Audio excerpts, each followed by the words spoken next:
Sir 2 తారీఖు వాళ్ళు application పెట్టుకుంటే 3 తారీఖు పోలీసులు తిరస్కరించారు. 4 తారీఖు హీరో కానీ హీరోయిన్ కానీ సినిమా ప్రొడ్యూసర్స్ కానీ ఎవరు థియేటర్ రావడానికి వీల్లేదు. ఈ థియేటర్లో మేము సెక్యూరిటీ ఇవ్వలేము. ఈ థియేటర్కు ఉన్నది ఒకటే దారి. ఈ దారిలో ఇంతమంది వేలాది మంది అభిమానులు వచ్చినప్పుడు మేము కంట్రోల్ చేయలేము, వద్దు అని తిరస్కరించారు.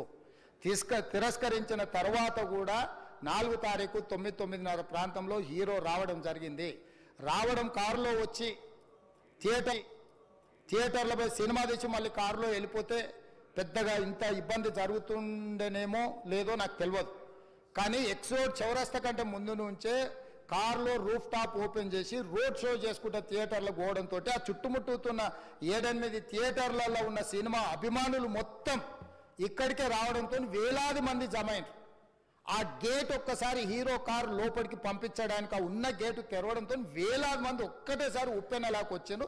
ఆ ఉప్పెనలో చనిపోయిన రేవతి, ఆమె కొడుకు, భార్య, భర్త, కూతురు వాళ్ళు అలాగైపోయి కొడుకు తల్లి ఒక పక్కన పోయి ఆ జనాల నుంచి తప్పించుకొని టికెట్ చేసుకొని ఆ తొక్కిసలాటలు హీరోను థియేటర్ లోపలికి తీసుకుపోవాలనుకున్న టైంకి అతను బండి మీద రోడ్ షో చేసి దిగేటప్పటికి వేలాది మంది హీరోను కలవడానికి చొచ్చుకొచ్చారు ముందుకు. అసలు అంటే ఈ రకమైన వాతావరణంలో అతన్ని లోపలికి తీసుకువెళ్ళాల్సిన సందర్భంలో అతను ప్రైవేట్ సెక్యూరిటీ ఇవాళ మనం ఫంక్షన్లలో బౌన్సర్లని మనం చూస్తూ ఉన్నాం. 50-60 మంది సరిగ్గా లెక్క తెలియదు, 50-60 అని అంటున్నారు, నెంబర్ 4 ఎక్కువ తక్కువ. ఆ బౌన్సర్లు అందరు మీదికి వచ్చే అందరు అభిమానులను విపరీతంగా అడ్డంగా ఎట్లా పడితే అట్లా తోయడంతో అటు నుంచి అభిమానులు హీరోని చూడాలి, కలవాలని ఒకవైపు నుంచి వాళ్ళని హీరో దగ్గరికే రానియొద్దని ఆయన ప్రైవేట్ సెక్యూరిటీ వెనక్కి నెట్టడం వల్ల ఈ తొక్కిసలాటలో హీరో థియేటర్కి వెళ్ళి లోపలికి వెళ్ళి చూసినాక పోలీసులు ఈ మొత్తం క్రౌడ్ని ఈ మొత్తం అక్కడ ఉన్న జమైన జనాలను అందరిని కూడా తీస్తే ఒక తల్లి కొడుకు అక్కడ శవాలుగా పడి ఉన్నారు. ఆ తల్లి అంత తొక్కిసలాటలు కూడా నేను ఆ వీడియో చూసిన ఆ తల్లి లోపలికి వచ్చినప్పుడు కొడుకు చేయి పట్టుకొని ఎంత జాగ్రత్తగా కొడుకుని తీసుకొని వస్తుందో తల్లి ప్రేమ ఎట్లుంటుందో అక్కడ నాకు చూసి నాకు అర్థమైంది.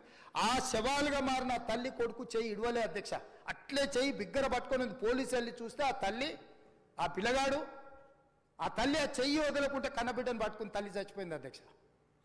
అట్లాంటి సిచ్యువేషన్లో పోలీసులు తల్లిని కొడుకుని హాస్పిటల్కి అక్కడ ఫస్ట్ ఎయిడ్ ట్రీట్మెంట్ చేసిండ్రు. పోలీసులు ఏం డాక్టర్లు కాదు, హుటాహుటిన తరలించిండ్రు. హాస్పిటల్కి వెళ్ళిన తర్వాత తల్లి చచ్చిపోయింది, పిల్లోడు కోమాలుండు. ఆల్మోస్ట్ పోలీసులు పిల్లవాడు కూడా చచ్చిపోయింది అనుకున్నారు. బ్రెయిన్ డెడ్ అయింది, ఆక్సిజన్ అందక ఆ అబ్బాయికి. సో ఆ సిచ్యువేషన్లో వెనక్కి పోలీసులు వచ్చి హీరో గారికి విషయాన్ని తెలియజేసి హీరో గారు వెళ్ళిపోతే హీరో ఎందుకు వెళ్ళిపోవాలనుకున్నారు పోలీసులు అంటే ఇంకా వేలాది మంది అభిమానులు అక్కడనే ఉన్నారు.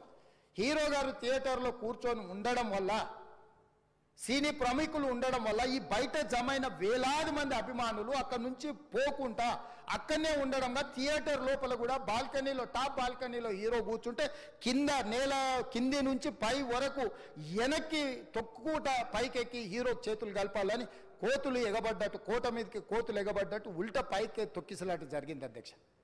థియేటర్ వాళ్ళు పోలీసులను హీరో దగ్గరికి వెళ్ళి చెప్పడానికి కూడా అనుమతి ఇవ్వకుండా థియేటర్ వాళ్ళు పోలీసులను బ్లాక్ చేశారు అధ్యక్ష. ఎప్పుడైతే హాస్పిటల్లో తల్లి చచ్చిపోయిన పిల్లగాడు కూడా ఆల్మోస్ట్ చావు నోట్లో ఉన్నాడు అని తెలిసి పోలీసులు వచ్చి ఏసీపీ వెళ్ళి చెప్పడానికి పోతే థియేటర్ సిబ్బంది లేదు హీరో దగ్గరికి వెళ్ళడానికే వీళ్ళదని చాలాసేపు పోలీసులను కూడా హీరో దగ్గరికి పోనీయలేదు అధ్యక్ష వాళ్ళ ప్రైవేట్ వీళ్ళు. చివరికి ఏసీపీ కోపం వచ్చేసి మిమ్మల్ని అందరిని తీసి లోపల వేయాల్సి వస్తుందని చెప్పిపోయి హీరోకు ఏసీపీ క్లియర్గా ఇద్దరు చనిపోయినరు, మీరు ఇక్కడ కూర్చుంటే థియేటర్లోనగా థియేటర్ బయట ఉన్న వేలాది మంది ఈ సినీ అభిమానులను మేము కంట్రోల్ చేయలేకపోతున్నాం, ల్యాండ్ ఆర్డరు శాంతి భద్రతలు చేయి దాటిపోయినాయి, మేము లాఠీ చార్జ్ చేయాల్సిన పరిస్థితి ఉంది, మీరు దయచేసి వెళ్ళిపోండి, వచ్చిండ్రు చూసిండ్రు కదా వెళ్ళిపోండి అంటే లేదు నేను సినిమా అయిపోయే వరకు ఇట్లే కూర్చుంటానని పోలీసులతో చెప్పిండని సిటీ కమిషనర్ నాకు చెప్పడం జరిగింది అధ్యక్ష. అదేవిధంగా ఇంకా కంట్రోల్ కాకపోవడంతో అప్పుడు డీసీపీ పై అధికారి రంగంలో దిగి వాళ్ళ అందరినీ లోపల వాళ్ళ ఎంబడున్న అడ్డుకుంటున్న వాళ్ళను పోలీసులతో జరిపించి చక్కగా డీసీపీ పోయి హీరో గారికి బయట చనిపోయినరు, పరిస్థితి చాలా గందరగోళంగా ఉన్నది, మీరు ఇక్కడ నుంచి కదలాల్సిందే లేకపోతే మిమ్మల్ని పోలీస్ స్టేషన్కు తీసుకెళ్లాల్సిన పరిస్థితి వస్తుంది, మీరు ఇక్కడ నుంచి కదలాల్సిందే అని బలవంతంగా అతన్ని సినిమా మధ్యలో 12 గంటల సమయంలో రాత్రి 12 గంటల సమయం అట్టిగా ఆ సమయంలో అతను తీసుకొచ్చి బండి ఎక్కిస్తే మళ్ళీ అతను రూఫ్ టాప్ ఓపెన్ చేసి మళ్ళీ చేతులు ఊపుకుంటూ రోడ్ షో చేసుకుంటూ అంటే తల్లి చనిపోయి పిల్లగాడు చావు బతుకుల మధ్యలో ఉన్నాడు, మీరు వెళ్ళండి అని వెనక్కి పంపిస్తే కూడా మళ్ళీ కారులో రూఫ్ టాప్ ఓపెన్ చేసి చేతులు ఊపుకుంటా అభిమానులను సంతోషపెట్టుకుంటా రోడ్ షో చేసుకుంటా అతను వెళ్ళిపోయింది అధ్యక్ష. పోలీసులు కేసు చేసిరు, కేసు మీద థియేటర్కి సంబంధించిన కొంతమందిని అరెస్టు చేసిరు. అరెస్టు చేసి 10-11 రోజుల తర్వాత పోలీసు హీరో గారింటికి వెళ్ళిండ్రు. మీరు కూడా కేసులో A11 మీ మీద కేసు ఉందని చెప్పడానికి పోలీసులతో దురుసుగా ప్రవర్తించిండు.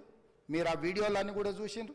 ఆ పరిస్థితిలో చట్టాన్ని అమలు చేసే పోలీసులు ఆల్రెడీ ప్రాణాలు పోయినాయి, ఒక నిరుపేద తల్లి చనిపోయింది, కొడుకు చావు బతుకుల మధ్యలో ఉన్నాడు. ఆ రోజు కోర్టుల కేసులు కూడా వస్తున్నాయి. కోర్టుకు కూడా మీరు విచారణలు ఏం చేసిండ్రని కోర్టుకు కూడా పోలీసులు జవాబు చెప్పాల్సిన పరిస్థితి ఉండే అధ్యక్ష. దాంతో మాట్లాడితే వాళ్ళు చాలా బాధ్యతారహితంగా సమాధానాలు ఇచ్చారని మా పోలీస్ సిబ్బంది చెప్తున్నారు. దాంతోనే అతన్ని పోలీస్ స్టేషన్ తీసుకెళ్ళారు అధ్యక్ష.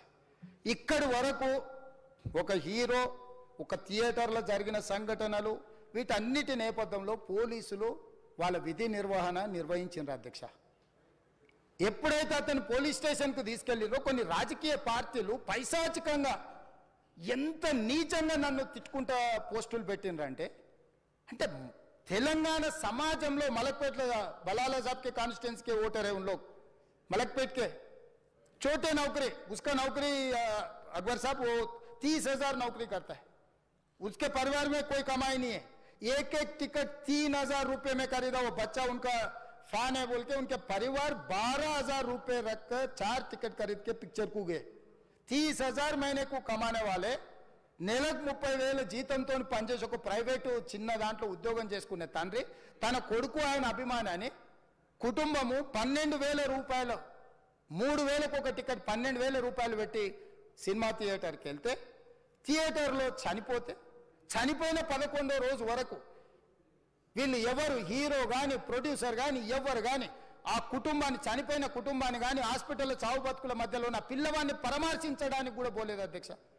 ఇది ఏ రకమైన మానవత్వం అధ్యక్ష నాకు అర్థం కాలే. ఇలాంటి మానవత్వం లేకుండా వ్యవహరించిన వాళ్ళను పోలీసులు విధి నిర్వహణలో భాగంగా పోలీస్ స్టేషన్కు తీసుకెళ్తే ఒక ఆయన ట్విట్టర్లో పెడతాడు అడ్డగోలుగా 10 ఏళ్ళు మంత్రి చేసి ఉద్యమాలు చేసినామని చెప్పుకునేటోళ్ళు, ఉద్యమాల సమయంలో సినిమా షూటింగ్లో జరగొద్దని దాడులు చేసిన వ్యక్తులు ఇవాళ అతను భగవత్ స్వరూపుడు, అసలు అతన్ని పోలీసులు ముట్టుకుంటారా? అసలు ఈ రాష్ట్రం ఏమైపోతుంది? ఈ రాష్ట్రం ఉంటుందా? ఈ రకంగా రాజకీయ పార్టీలు అధ్యక్ష, రాజకీయ పార్టీలు ప్రజాప్రతినిధులుగా చనిపోయిన ప్రాణాల విలువ లేకుండా చావుకు కారణమైన ప్రత్యక్షంగా పరోక్షంగా అయిన వాళ్ళని పోలీస్ స్టేషన్కు విచారించడానికి పిలిస్తే కూడా అది కూడా తప్పుపట్టి ప్రభుత్వాన్ని బద్నాం చేయాలి, ముఖ్యమంత్రిని తిట్టాలని ఎంత నీచమైన భాష వాడింది అధ్యక్ష. యూట్యూబ్లలో మీరు చూడండి. నాకేముంటుంది అధ్యక్ష, ఏంది ఆ సినిమాకు స్పెషల్ రిలాక్సేషన్స్ ఇచ్చి ఇవాళ సినిమా ఏదైతే వ్యాపారం చేసిందో సినీ పరిశ్రమను ప్రోత్సహించాలని మొదటి వారం అత్యధికంగా సినిమా ధరలతో టికెట్లు అమ్ముకోవడానికి, స్పెషల్ షోలు వేసుకోవడానికి, బెనిఫిట్ షోలు వేసుకోవడానికి ప్రత్యేకమైన అనుమతులు ఇచ్చింది నా ప్రభుత్వమే కదా, మా ప్రభుత్వమే అధ్యక్ష. సినీ పరిశ్రమను ప్రోత్సహించాలనే మా విధానం. ప్రోత్సహించే క్రమంలో తెలంగాణ ప్రజల ప్రాణాలను తీసుకోమనే, ప్రాణాలు తీసుకుంటే కూడా వాళ్ళని ఏమనొద్దానంటే మీరు లా చేయండి అధ్యక్ష. మరి స్టేట్కు లా అథారిటీ ఉందో లేదో నాకు తెలియదు, కానీ star, film star, super stars or political stars is having some special privilege. If they murdered anyone also we need not to prosecute or otherwise we need not to book any case against these personalities అని మనం మీరు చట్టం చేస్తా అంటే సినీ ప్రముఖులకు కానీ రాజకీయ ప్రముఖులకు కానీ స్టార్లని ఫీల్ అయ్యే వాళ్ళ పట్ల ప్రత్యేకమైన చట్టం ఉంటుంది, వాళ్ళ మీద కేసులు పెట్టొద్దని మీరు ఏమైనా చట్టం చేస్తే ఆ చట్టం అమలు చేస్తాం అధ్యక్ష. ఈ రోజున్న డాక్టర్ బాబాసాహెబ్ అంబేద్కర్ ఇచ్చిన చట్టం ప్రకారము దీనికి కారణమైన వాళ్ళను ప్రత్యక్షంగా పరోక్షంగా కారణమైన వాళ్ళందరి మీద కేసులు కట్టి పోలీసులు విచారణ చేయాల్సిందే, బాధితులను శిక్షించాల్సిందే అధ్యక్ష.